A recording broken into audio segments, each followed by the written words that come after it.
I just wanted to touch on the Ego CS2000 chain sizing a little bit, because it comes with this 28-inch or this 20-inch bar that's 3/8 low profile, and it's a 69 link, which is just kind of an oddball size, and you're either going to have to get your chains cut every time or go from a very limited selection of chains. And I've had some folks express interest in wanting to, be able to run a more standard chain. So um, it's kind of a weird setup. So it oils from two spots. It actually oils from the adjusting hole that's not being used, and it oils into the bar. So I'll show you that up close.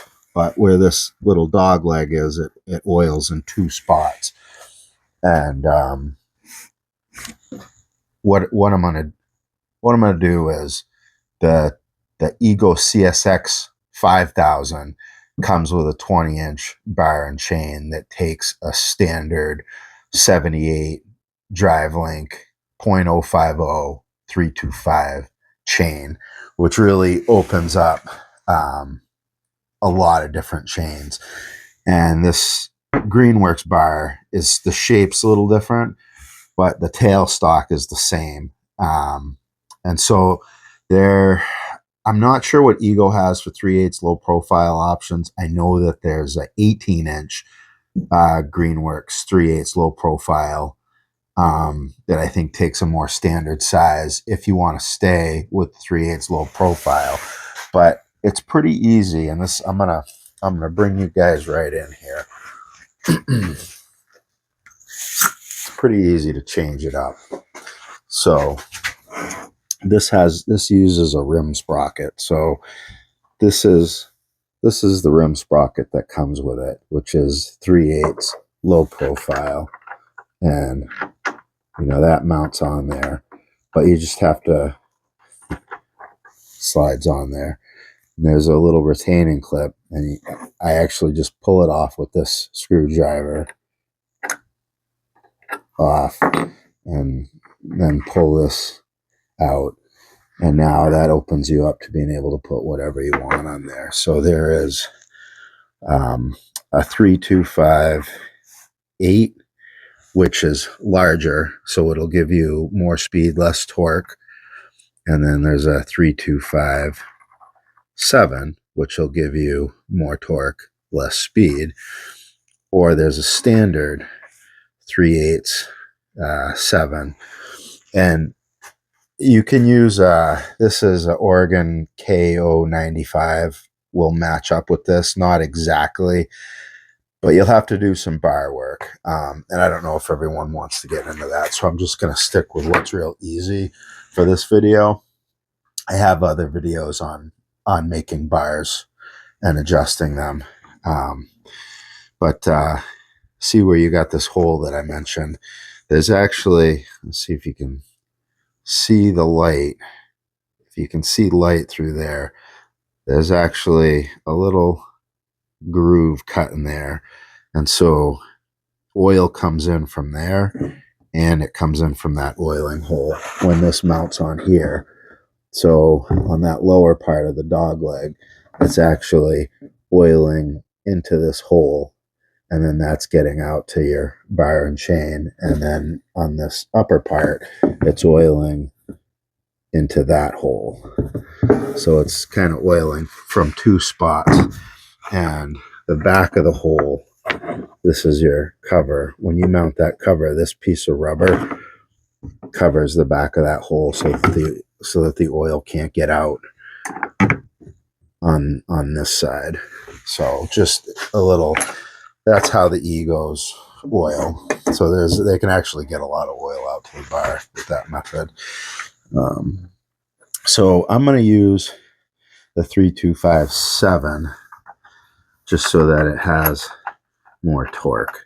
So I think it'll help the battery and the motor not to have to work as hard. But you just get these holes to line up. I'll make it look really hard, but it's easy. So you get that to line up, and then You put that on there, and then all you have to do is slide this. See if I can do this one-handed. Slide this on there. And I don't know if I can do that one-handed. I usually hold it and then I just use the back of the screwdriver. So you're coming back out here so I can use both my hands. That's it. I just press on that and now it's locked into place. And you're set for 325 instead of the 3/8 LP that it came with.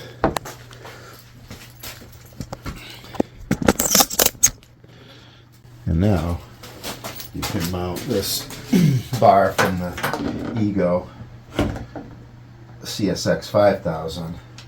And again, with those oiling holes line up the same way that it would on the bar that it comes with, and will function the same way. And that's the low profile 3/8, and this is standard 325, but this opens you up to all kinds of different chain combinations, and paying a lot less every time you need a chain. So bring you right in again so you can see that. See if I can zoom in. See that oiling is lining right up with that hole, like it's supposed to. And then this will cover it from the back side so that the oil doesn't leak out and it just goes into the bar like it's supposed to. Not that good at this one-handed stuff, but I'll get it. So there it is. It's mounted. And all I got to do is I'll tighten those up and then I'll make sure that the bar is tight, but that's it. And just like that, you're now running a bar and chain combo that you can get anywhere and in many combinations. But there it is. It's that easy. Now you're in business. So that's going to be a 325.050 78 DL chain, and there's a million of them. Pick the combo that works best for you, that you want. Full chisel, semi chisel, power cut, safety cut. This happens to be, I believe this is a full chisel Oregon setup, which I've had pretty good luck with the Oregon. I'm going to mess around with steel because I've heard steel actually makes a super aggressive 325, because I still do find that 3/8 cuts better than 325 if you have the power. But there's different things. You can shave the rakers a little bit on this to get it to cut more aggressively, but again, with a mind of safety because it's going to be more likely to kick. But hopefully that's helpful for you.